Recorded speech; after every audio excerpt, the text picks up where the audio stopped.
ప్రార్థన చేసుకుందాం. ప్రార్థన. పరిశుద్ధుడా, దయామయుడ దేవా, నీ పరిశుద్ధ పాదాలకి ఘనమైన స్తుతులు, స్తోత్రాలు ప్రభా. ఎందుకంటే నేను అల్పుణ్ణి, అయోగ్యుణ్ణి, ఎందుకు పనికిరాని చెత్తలాంటి వాడిని ప్రభా. అయినప్పటికీ నాయన నీవు నిలువబెట్టుకొని నీ సన్నిధిలోని నాయన నీ మాటలు నేను మాట్లాడుచుండగా నా నోటిని బోరగా వాడుకొని ప్రభా నాకు అందించి సహాయం చేయమని అడుగుతున్నాను దేవా. నీకు వందనాలు. మా తండ్రి గారు చేసినటువంటి ప్రార్థన నా కాపుదల గురించి ఎలాంటి ఇబ్బంది లేకుండా నువ్వే అందించి సహాయం చేయమని క్రీస్తు నామములో అడిగి వేడుకుంటున్నాను తండ్రి. ఆమేన్.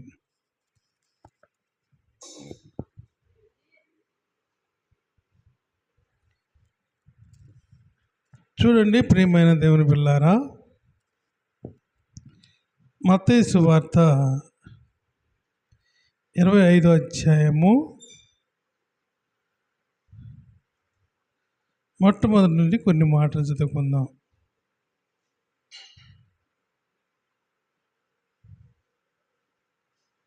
మత్తయి సువార్త 25వ అధ్యాయము మొట్టమొదటి నుండి కొన్ని మాటలు చదువుకుందాం.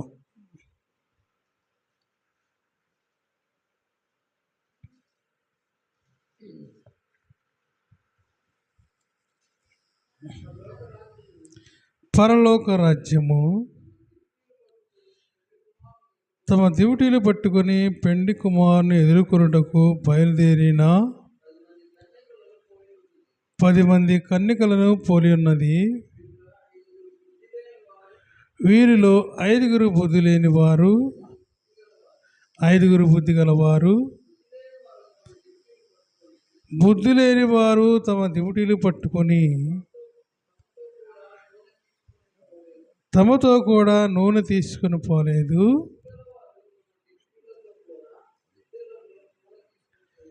సిద్ధులలో నూనె తీసుకొని పోయిరి. పెండ్లి కుమారుడు ఆలస్యం చేయగా వారందరూ కొనికి నిద్రించుండి. చాలండి, చిన్న ప్రార్థన చేసుకుందాం. పరిశుద్ధుడా, దయామయుడ దేవా, నీ పరిశుద్ధ పాదాలకి ఘనమైన స్తుతులు, స్తోత్రాలు ప్రభా. ఎందుకంటే నాయన నేను అల్పుణ్ణి, అయోగ్యుణ్ణి, ఎందుకు పనికిరాని చెత్తలాంటి వాడిని ప్రభా. అయినప్పటికీ నాయన నీ సన్నిధిలో నిలువబెట్టుకొని నీ పవిత్రమైన గ్రంథంలోని మాటలు నా అపవిత్రమైన నోటి ద్వారా నేను పలుకుచుండగా నా నోటికి బోరగా ఉండి నువ్వే వహించి సహాయం చేయమని ప్రభా అడుగుతున్నాను దేవా. నీకే వందనాలు, స్తుతులు. చెప్పిన మాటలు వ్యర్థంగా పోకుండా విని గ్రహించుకునే భాగ్యాన్ని నీ బిడ్డలందరికీ అనుగ్రహించి సహాయం చేయమని నా ప్రభు అయిన యేసు నామములో అడిగి వేడుకుంటున్నాము తండ్రి. ఆమేన్. చూడండి ప్రియమైన దేవుని పిల్లారా, పరలోక రాజ్యము తమ దివిటీలు పట్టుకొని పెండ్లి కుమారుని ఎదుర్కొనుటకు బయలుదేరిన కన్యకలను పోలి ఉన్నదంట. చాలండి, చిన్న ఇప్పుడు పరలోక రాజ్యానికి తమ దివిటీలు పట్టుకొని పెండ్లి కుమారుని ఎదుర్కొనుటకు బయలుదేరిన 10 మంది కన్యకలను పోలి ఉన్నదంట. ప్రియమైన దేవుని పిల్లారా, ఇది ప్రభువారు ఎందుకు చెబుతున్నారంటే మనలో ఉన్నటువంటి ప్రతి ఒక్కటి కూడా ఆయనకి తెలుసు. మనలో ఉన్నటువంటి ఎలాంటి విషయం కూడా ఆయనకి తెలుసు. అందుకనే ప్రియమైన దేవుని పిల్లారు ఇక్కడ ఏమంటున్నారంటే పరలోక రాజ్యము తమ డ్యూటీలు పట్టుకొని పెండ్లి కుమారుని ఎదుర్కొనుటకు బయలుదేరిన 10 మంది కన్యకలను పోలి ఉన్నదంట. ఈ కన్యకలంటే ఎవరు? దేవుని యందు విశ్వాసం ఉంచేటువంటి వారు, దేవుని యందు విశ్వాసం ఉంచని వారు. వీరిలో ప్రభువారు ఏం చెబుతున్నారంటే ప్రభువారు ఏం చెబుతున్నారంటే 10 మంది తివుటిలు పట్టుకొని బయలుదేరి వెళ్తున్నారు. ఎందుకు వెళ్తున్నారు వీళ్ళు? వీరిలో 5గురు బుద్ధి కలిగిన వారు, 5గురేమో బుద్ధి లేని వారు. ఈ బుద్ధి లేని వారు ఏం చేస్తున్నారు? ఆ తివుటీలు పట్టుకొని యేసుప్రభు వారు వస్తారని ఎదురు చూస్తున్నారు. అంతేగాని వీరు బుద్ధి కలిగిన వారిలాగా నూనె వెంట తీసుకెళ్ళలేదు. అంటే ఏంటి? ప్రార్థన చేయటం లేదు వీళ్ళు. దేవుని యందు భయము భక్తి కలిగి దేవుని యందు ఉన్నతమైన స్థితిలో వీళ్ళు ఉండట్లేదంట. ఏమన్నాడు ఇక్కడ? బుద్ధి లేని వారు 5గురు తమ డ్యూటీలు పెట్టుకొని వెళ్ళి కూర్చున్నారంట. అక్కడ యేసుప్రభు వారు ఏం చేస్తున్నారు? వారికి ఇంకా అర్థం అవ్వాలని, ఇంకా జ్ఞాపకం రావాలని, ఇంకా తెలివి పెరగాలని, ఇంకా వీళ్ళు దేవుని యందు విశ్వాసం ఉంచాలని ప్రభువారు ఏం చేస్తున్నారంట? ఆలస్యం చేస్తున్నారంట. ఆలస్యం చేస్తున్న కొలది వీరు తీసుకొచ్చిన దీపాల్లో నూనె అంతా ఏమైపోతుందండి? అయిపోతూ ఉన్నది. అయిపోతూ ఉన్న సమయంలో ప్రభువారు ఏమంటున్నారు? ప్రభువారు వస్తూ ఉన్నారు. వీరి దగ్గర నూనె అయిపోతూ ఉన్నది. నూనె అయిపోతూ ఉన్నది. దివిటీలు ఆరిపోతూ ఉన్నాయి. అలాంటి ఏంటంటే ప్రభువారు వస్తున్నటువంటి పరిస్థితిలో మనం ఎవరమైనా కానీ ప్రార్థన చేస్తూ ఉంటాము. దేవుణ్ణి ఎంతో ఉన్నతమైన స్థితిలో ఆయన నమ్ముకొని ఉంటాము. అలాంటి స్థితిలో దేవుడు వచ్చి నీకు పిలుస్తున్నప్పుడు సమయంలో ఆ డ్యూటీ ఆరిపోతూ ఉన్నప్పుడు వాళ్ళు ఏం చేస్తున్నారండి? వాళ్ళు ఏం చేస్తున్నారంట? పక్కనున్న వారిని కొద్దిగా నూనె బొమ్మ అని అడుగుతున్నారంట. ప్రియమైన దేవుని పిల్లారా, ఈ రాత్రికాల సమయంలో మనం ఆలోచించాల్సింది ఏంటంటే, దివిటీలో నూనె ఉన్నంతసేపే ఇక్కడ ఎలుగులోకి వెళ్తాం మనము. ఎలుగులోకి వెళ్ళాలంటే దివిటీలో ఏముండాలండి? నూనె ఉండాలి. నూనె అంటే ఏంటి? ప్రార్థన. ప్రార్థన చేస్తేనే కానీ మనము దేవుని యందు విశ్వాసం ఉంచి, దేవుని యందు నమ్మిక ఉంచి, ఎలాంటి ప్రవర్తనలో ఎలాంటి దిద్దుబాటు లేకుండా దేవుని సన్నిధిలో కూర్చొని చక్కగా ప్రార్థన చేస్తే మనకి ఏమైందంట? మేలుండదని చెబుతున్నారు ప్రభువారు. అందుకని ఇక్కడ ప్రియమైన దేవుని బిడ్డలారా ఏమంటున్నాడంటే, పెండ్లి కుమారుడు ఆలస్యం చేయగా అర్ధరాత్రి వేళ ఇదిగో పెండ్లి కుమారుడు అతనిని ఎదుర్కొన రండి అనేక వినబడెను. ఏమంటున్నాడు ఇక్కడ? పెండ్లి కుమారుడు వస్తూ ఉన్నాడు అని వీరందరికీ కూడా వినపడుతుందంట. వినపడుతున్నప్పుడు వీళ్ళేం చేస్తున్నారు? పెండ్లి కుమారుడు వస్తున్నాడు, ఇక మనం లోపలికి వెళ్ళిపోతాం అనుకుంటున్నారు. ప్రియమైన దేవుని పిల్లారా, ప్రతి ఒక్క విషయం ప్రతి ఒక్క సందర్భాల్లో ఇక్కడ ఏమైనా అర్థం చేసుకోవాలంటే, పెండ్లి కుమారుడు వస్తున్నాడంటే దేవుని సన్నిధిలో మనం ఎంతో ప్రార్థన చేయాలి. ప్రార్థన చేసి ప్రభువారు వస్తున్న ప్రతి క్షణము మనం కనిపెట్టుకొని జీవించినట్లయితే ఎంతో మేలు కలిగిద్దని చెబుతున్నాడు ప్రభువారు. ఆ మేలు కలగకపోవటానికి గల కారణం ఏంటంటే, మనకున్నటువంటి స్థితిలో ఏదో చేస్తూ ఉంటాం, ఏదో చూస్తూ ఉంటాం, ఏదో పోగొట్టుకొని మనం ఇష్టానుసారముగా చేస్తూ ఉంటాం. కానీ అది కాదు ఇక్కడ ప్రభువారు చెబుతుంది. నువ్వు దేవుని యందు విశ్వాసం ఉంచాలి. నువ్వు దేవుని యందు నమ్మిక ఉంచాలి. నువ్వు దేవునిలో ఎంతో విధంగా ఆ దేవుని సన్నిధిలో నువ్వు ఎంతో నమ్మకం కలిగి జీవిస్తేనే కానీ ఇక్కడ దేవుని రాజ్యానికి వెళ్తానికి ఏమాత్రం కూడా అవకాశం లేదని చెబుతున్నారు. ప్రియమైన దేవుని బిడ్డలారా, ఇక్కడ ఏమన్నాడు? అప్పుడు కన్యకలందరూ లేచి తమ డ్యూటీలు పట్టుకొని, బుద్ధి లేని ఆ కన్యకలు మా డ్యూటీలు ఆరిపోతున్నాయి కనుక ఏమన్నాడండి? మీ నూనెలో కొంచెం మాకివ్వండి అమ్మా. మీ నోటిలో మీ యొక్క ప్రార్థన చేస్తూ ఉన్నారు. మీరెంతో దేవుని యందు ఉన్నతమైన స్థితిలో ఉన్నారు. మీరెంతో దేవునికి ఇష్టమైన వారుగా ఉన్నారు. మీరు ఎంతో దేవునికి ఎంతో సహజంగా ఉన్నారు అని మాట్లాడుతూ ఉన్నారు. ప్రియమైన దేవుని పిల్లారా, నూనె అంటే దేవుని యొక్క ప్రతి ఒక్కటి కూడా ప్రార్థించాలి. ప్రార్థించి ఆయన సన్నిధిలో వెలుగు పొందాలి. వెలుగుండి ప్రతి ఒక్క విషయంలో నూనె ఉంటే ఎలాంటి స్థితిలో ఉన్నప్పటికీ కూడా, ఎలాంటి ప్రవర్తనలో ఉన్నప్పటికీ కూడా నీకు ఎలా ఉంటుందంట? దేవుని యొక్క సన్నిధిలో గొప్ప మేలు కలిగిద్దని చెబుతున్నాను ప్రభువారు. ఆ బుద్ధి లేని కన్యకలు ఏం చేస్తున్నారు? వారి నూనె అయిపోయింది. ఇక ఏంటి వీళ్ళు ఏదో అక్కడికి వస్తారు, ప్రార్థన ఏదో కొద్దిగా చేస్తారు, వెళ్ళిపోతూ ఉంటారు. దేవుని కోటలు పెట్టారనుకోండి, ఆ కోటలకు వస్తారు, కొంచెం కూర్చుంటారు, అటు ఇటు చూస్తారు, సకాలంలో అక్కడ ఏదో పెడతా ఉంటారు, తినేసి వెళ్ళిపోతారు. అది కాదు ఇక్కడ కావాల్సింది. నీ యొక్క స్థితి ఎలా ఉన్నది? నీ యొక్క ఉపద్రవం ఎలా ఉన్నది? నీ యొక్క పరిస్థితి ఎలా ఉన్నది అని ఎప్పటికప్పుడు మనము గమనించుకుంటూ ఉండాలంట. గమనించుకొని దేవుడి సన్నిధిలో కూర్చొని, ప్రభువా నా స్థితి ఇది ప్రభువా, నేను ఒక ఆపదలో ఉన్నాను ప్రభువా, నాకున్నటువంటి ఈ స్థితిలో ప్రభువా నీవే నాకు ఆధారం ప్రభువా అని ఎప్పుడైతే దేవుని సన్నిధిలో కూర్చొని ప్రార్థన చేస్తావో అప్పుడు ఏమన్నాడు ఆయన? అప్పుడు నీకు ఎలాంటి ఇబ్బంది ఉండదని చెబుతున్నారు. అందుకని ఇక్కడ ఏమన్నారు వీళ్ళు? అప్పుడు కన్యకలందరూ లేచి తమ డ్యూటీలు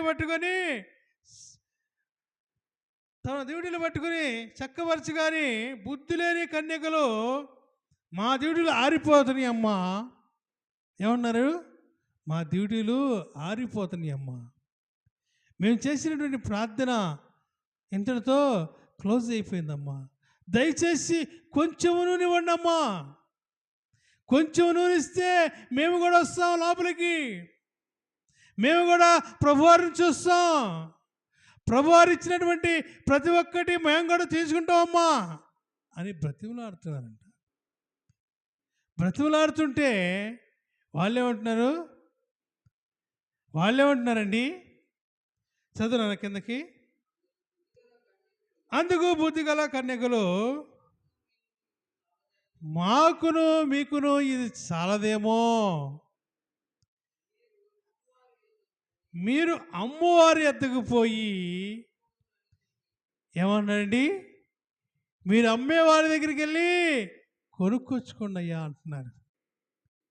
ప్రియమైన దేవుని పిల్లారా, ప్రార్థన చేసేటప్పుడు ఎలా ఉండాలంటే మనము దేవుని దగ్గర కత్తిలా ఉండాలి. దేవుడైన యెహోవా మనకి ఎంతో ఉత్తమమైన స్థితి ఇచ్చాడు, ఉత్తమమైన పరిస్థితి ఇచ్చారు.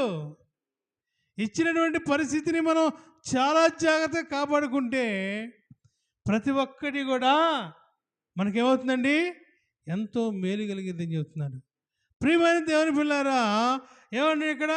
అందుకు బుద్ధిగల కన్యకలు, మాకును మీకును ఇది చాలదేమో, మీరు అమ్మేవారి దగ్గరికి వెళ్ళి కొనుక్కొచ్చుకొని అంటున్నారు.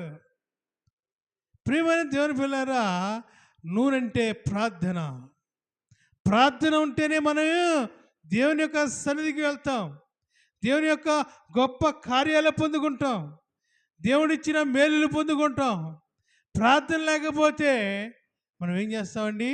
ఏమీ కూడా చేయలేని పరిస్థితిలో ఉంటామని చెబుతున్నాను ప్రభువారు. అందుకనే ప్రేమైన దేవుని బిడ్డలారా, ప్రతి ఒక్క విషయం ప్రతి ఒక్క సందర్భాల్లో దేవుడైన యెహోవా చెప్పే మాట ఏంటంటే ప్రార్థన చేయాలి. ప్రార్థన చేయకపోతే మనం ఏం చేసినా కానీ వృధా అయిపోతుందని చెబుతున్నారు. అందుకనే వారు కొనబోచుండగా పెళ్లి కుమారుడు వచ్చేసాడంట. దేవుడు వచ్చేసాడు. అక్కడికి దేవుని కుమారుడు వచ్చేసి బుద్ధిగల కన్యకలు ఎవరైతే ఉన్నారో వారిని లోపలికి తీసుకెళ్తున్నాడంట. ప్రియమైన దేవుని బిడ్డలారా, మనం అర్థం చేసుకోవాల్సింది ఏంటంటే, ప్రార్థనకు వచ్చినప్పుడు ప్రతి ఒక్క ఉన్నతమైన స్థితిలో దేవుణ్ణి ఆరాధించాలి. దేవుణ్ణి కొంచెం ఆరాధించి మళ్ళా వెళ్ళి ఏదో చేస్తామని కాదు. కానీ ఇక్కడ ప్రభువు చెబుతున్నటువంటి మాట ఏంటంటే, నీ ఉత్తమమైన బ్రతుకులో ఉండాలి. అంతేగాని దేవుని యొక్క సన్నిధికి వచ్చి దేవునిలో ప్రార్థన చేసి మళ్ళీ అవతలికి వెళ్ళిపోయి మన ఇష్టానుసారంగా ఉంటే ఏమాత్రం కూడా లాభం లేదని చెబుతున్నారు ప్రభువారు. అందుకనే ప్రియమైన దేవుని బిడ్డలారు ఇక్కడ ఏమంటున్నారు, వారు కొనబోచుండగా పెళ్లి కుమారుడు వచ్చి సిద్ధపడి ఉన్నవారు అతనితో కూడా పెళ్లి విందులకు పోయిరి. అంతటా తలుపు వేయబడిందంట. ప్రియమైన దేవుని పిల్లారా, దేవుని యొక్క సన్నిధిలో మనం ఎలా ఉండాలంటే, ఆయన పిలుపు కోసం మనం ఎదురు చూస్తూ ఉండాలి. ఎదురు చూడకోకుండా మనం ఎలా పడితే అలా ఉండి ఏది పడితే వచ్చేస్తే ఏమాత్రం కూడా మనకు మేలు ఉండదని చెబుతున్నారండి. ఆ మేలు కలగకపోవడానికి గల కారణం ఏంటంటే, మనం దేవుని యొక్క సన్నిధిలో కూర్చొని ఆయన ఇచ్చిన మేలును మనం పొందుకోకపోవటమే. పొందుకోకుండా మన ఇష్టానుసారముగా తిరుగుతాం, మన ఇష్టానుసారముగా చేస్తాం, మన ఇష్టానుసారముగా మాట్లాడుతాం. అలా చేస్తూ ఉన్నప్పుడు దేవుని సన్నిధిలో మనకెంతో మేలు కలగదని చెబుతున్నారు ప్రభువారు. అందుకని ఇక్కడ ఏమంటున్నాడు, వారు కొనబోచుండగా వాళ్ళు కొనడానికంట కొట్టుకెళ్ళారంట. ఎప్పుడు దేవుడు ఇక వస్తున్నాడు, ఇంకా వస్తానికి సిద్ధముగా ఉన్నాడు. అప్పుడు వీళ్ళ దగ్గర ఉన్నటువంటి నూనె అయిపోయింది. నూనె అయిపోయిందంటే ఏంటి? వీళ్ళు చేస్తున్నటువంటి ప్రార్థన, వీళ్ళు చేస్తున్నటువంటి విజ్ఞాపన, వీళ్ళు చేసేటువంటి ప్రతి ఒక్క సన్నిధిలో ఏమైపోయిందండి? ఇక్కడ అయిపోయిందంట. అయిపోయి ప్రార్థన చేసేటువంటి వాళ్ళు అక్కడే ఉన్నారు. ప్రార్థన చేసేటువంటి వారిని లోనికి పిలుస్తున్నాడు. వీళ్ళు ఏం చేస్తున్నారు? ప్రభువా ప్రభువా ప్రభువా తలుపు తీనైనా మేము కూడా లోపలికి వస్తాం ప్రభువా, మేము కూడా లోపలికి వస్తాం ప్రభువా అని బ్రతుకులాడుతున్నారంట. బ్రతుకులాడుతుంటే ఇప్పుడు ప్రభు ఏమంటున్నాడండి, మీరెవరో నాకు తెలీదు, నువ్వెవరువో నాకు తెలియదని చెబుతున్నానండి. ప్రియమైన దేవుని పిల్లారా, ప్రతి ఒక్క విషయం ప్రతి ఒక్క సందర్భాల్లో దేవుడైన యెహోవా చెప్పే మాట ఏంటంటే, మనల్ని ప్రతి ఒక్క స్థితిలో, ఉన్నతమైన స్థితిలో ఆయన మనకెంతో మేలిస్తానని చెబుతున్నాడు. ఆ మేలు కలగకపోవడం గల కారణాలు ఏంటంటే, మనం ప్రభువుని ఎంతో దూరంగా ఉంచడమే. ప్రభువుని మనం దగ్గరగా ఉంచితే మనకి ఏమాత్రం కూడా అస్వస్థత కలగదని చెబుతున్నాడు ప్రభువారు. అందుకనే ప్రియమైన దేవుని బిడ్డారా, ప్రభు ఏమంటున్నారు, అమ్మవారి ఎద్దకు పోయి వాళ్ళు కొనుక్కొచ్చుకుంటున్నారు. వారు కొనబోచుండగా పెండ్లి కుమారుడు వచ్చి సిద్ధపడి ఉన్నవారు అతనితో కూడా పెండ్లి విందుకు పోయిరి. అంతటి తలుపు వేయబడిన. ఆ తరువాత తక్కిన కన్యకలు వచ్చి, అయ్యా అయ్యా మాకు తలుపు తీయమని అడగగా, అతడు మిమ్మల్ని నేను ఎరగనని మీతో నిశ్చయముగా చెప్పుచున్నాను అంటున్నాడు. ఏమన్నాడండి?